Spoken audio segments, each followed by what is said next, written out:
Nasir electronics, mobile shoppe, computer, furniture, E bike आणि भांडी centre Salgare. आता सर्व काही एकाच छताखाली. खास उन्हाळी धमाका ऑफर. कोणतीही वस्तू खरेदी करा, आमच्याकडे उधारी चालू आहे. फक्त 999 रुपये आधार पे उधार. एलईडी टीव्हीवर 3999 चा मिक्सर फ्री. मोबाईल खरेदीवर 1999 चा ब्लूटूथ हेडफोन फ्री. फ्रीज खरेदीवर 3999 चा मिक्सर फ्री. फर्निचर खरेदीवर 1999 ची इस्त्री फ्री.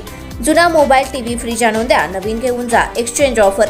लग्न समारंभासाठी लागणारी सर्व प्रकारची भांडी, furniture, sofa set, LED TV, fridge, washing machine खरेदीवर 20% सूट. यासह अन्य ऑफरसाठी एक वेळ अवश्य भेट द्या. प्रत्येक बातमीतील घटनेच्या वास्तविकतेची तुलना थेट पाहत रहा चांगली अपडेट. अनैतिक संबंधातून महिलेचा खून करणाऱ्यास जन्मठेप.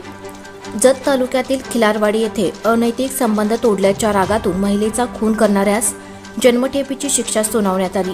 त्याशिवाय 2000 रुपये दंड न भरल्यास सश्रम कैद तसेच कलम 342 नुसार 6 महिने सक्तमजुरी व 500 रुपये दंड अशी शिक्षा सुनावण्यात आली. प्रमुख जिल्हा व सत्र न्यायाधीश PK शम्मार यांनी हा निकाल दिला. सरकार पक्षातर्फे अतिरिक्त सरकारी वकील JK लक्का यांनी काम पाहिले. पांडुरंग कामू लोखंडे, वय 33, राहणार खिलारवाडी, तालुका जत असे शिक्षा झालेल्याचे नाव आहे. सुनीता लोखंडे असे मृत महिलेचे नाव आहे. पांडुरंग आणि सुनीता यांच्यात 7 ते 8 वर्षापासून अनैतिक संबंध होते. त्याबद्दल त्यांच्या घरच्यांना समजल्यानंतर सुनीता हिने त्याच्याशी असलेले संबंध तोडले. त्यामुळे पांडुरंगला राग आला होता.